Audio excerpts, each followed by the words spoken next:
Hi, I am Layla Anderson, and this is my presentation for my creative project for this class. Um, so, when I was thinking of what I should create that represents what we've learned in this class, there's a lot of things. Obviously, we've had a lot of different units about like race or sexuality, religion, but I think if I had to sum that all down to one visual aspect, um, the topic that I think encompasses this course kind of as a whole was what we learned in Module 2 about intersectionality, about how all of these different things um, make up an individual's experience. Um, and that is just one of the favorite things that I've learned about, and I've really appreciated how we have dived into the more individual aspects of people's experiences, such as race and religion and sexuality, and those things are so important. And so I wanted to incorporate all of it by focusing on intersectionality.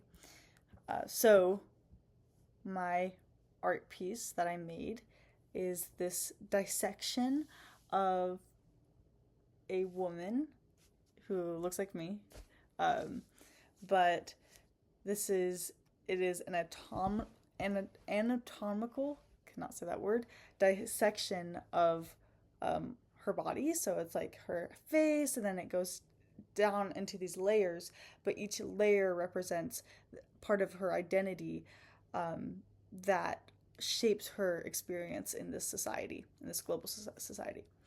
So this is what all the pieces look like, kind of laid out, but they come together. There's what you see on the outside, which is just this woman, but there's layers to her experience that are beyond just what you see on the outside. So I'll go through each section and kind of explain what it means. Um, but yeah, yeah. So this is the first section, and I'll just put the rest of them down for a second. This is the first section, and it is just what she looks like on the outside to everyone else. So her outwardly representation can show her class. It shows her gender, her culture, her religion. She's wearing a cross necklace, and these are all things that are something that are, yeah, maybe more uh, surface level, but are still very. They impact how her experience navigating the world, especially in a privileged standpoint. So this with her class, this also represents education, and what I've done with this layer is she's wearing makeup and she has her hair, and it's it's styled, the clothing, the necklace, things that she's chosen that reflect her culture, her upbringing, her social status, class, education, so forth. So this is the first layer on the outside. Then the next layer is a little bit more stripped down. So this is her without her hair, without clothes, jewelry, makeup, all of that. And I think the biggest one that this represents is race. So this is just her skin, bare what it phenotypically what she looks like, what race she is. But I also put nationality on here too, as what this layer represents. Then the next layer is the muscles. So,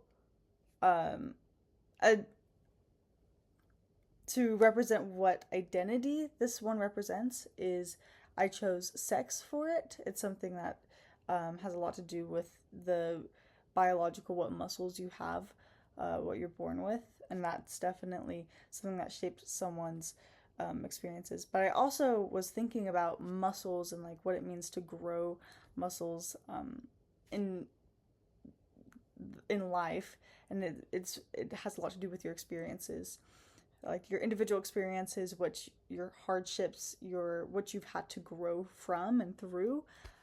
So I think this also represents it, and that's more of a vague, broader um, representation of someone's experiences, but I think it's still cool.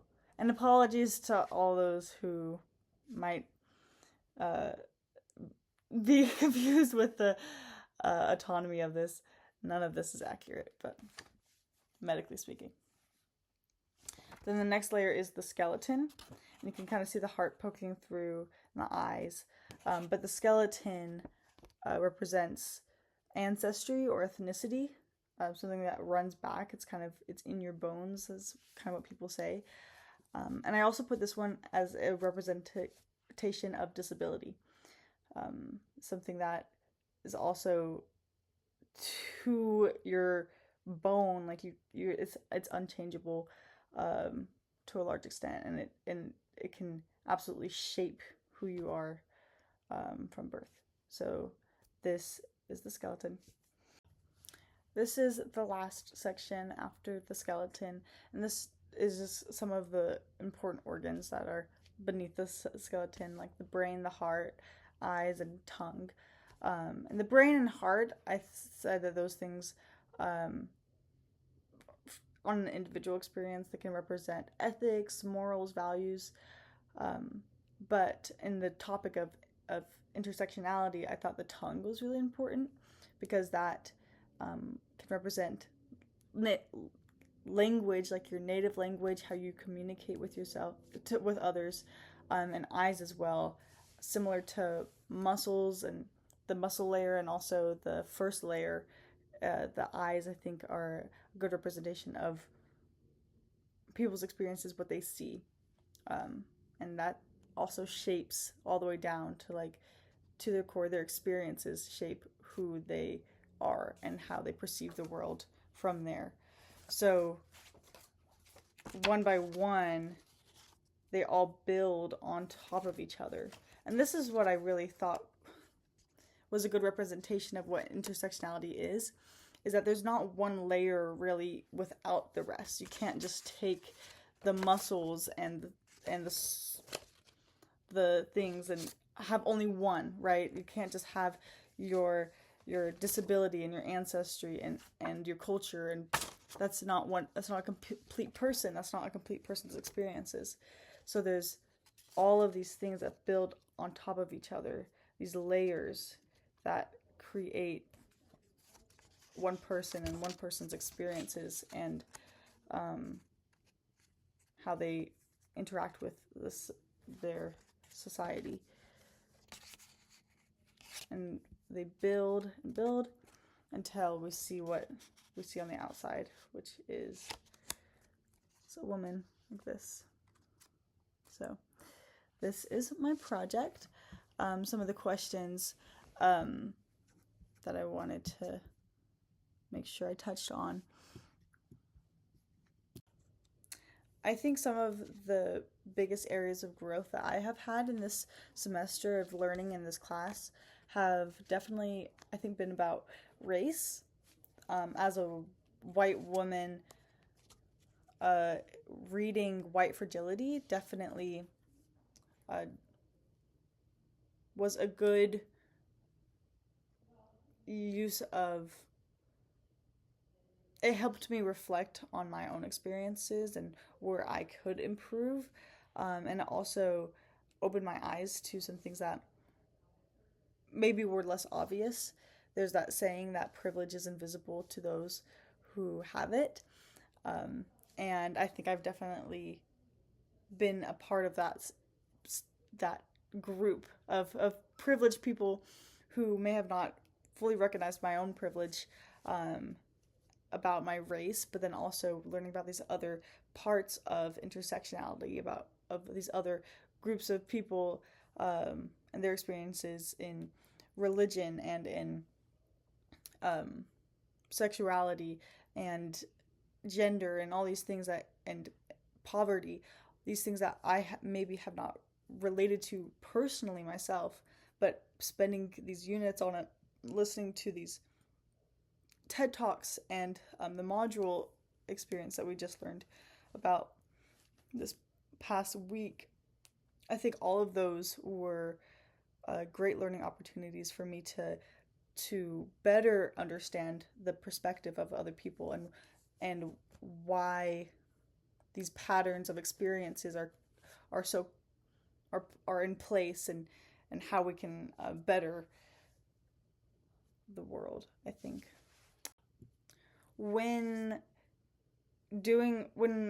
deciding to focus on intersectionality for this course, I was looking for an external source to tie this back to, and one that I found that I really liked, it's from a website called Chicago Unbound, and it is from this woman called Kimberly Crenshaw, and it's an article called Demarginalizing the Intersection of Race and Sex, a Black feminist critique of antidiscrimination doctrine, feminist theory, and antiracist politics.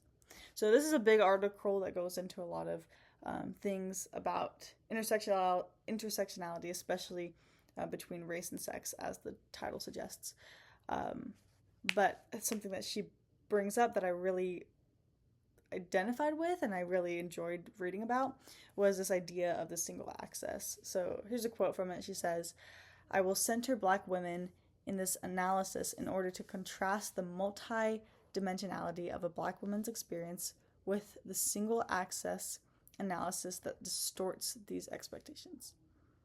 So that's kind of a wordy quote, but she goes on to talk about this single access where it is something that should be rejected. This idea that one part of a person's experience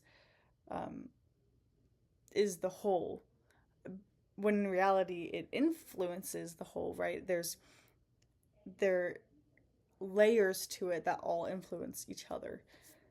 Another way that I wanted to represent this project was to have the layers be transparent and to use different colors. I couldn't find the materials to do that. But to kind of represent that with all these layers, the final layer is this unique color that can't be created without these different layers. And her exploration of this idea of this single access, I thought, was interesting because that's her whole point, was that we're not supposed to view these experiences individually, but to view them more holistically, and that's how you can better understand a group of people's experiences, when you combine them with their other experiences. So once again, this is my project. I really enjoyed being able to create it.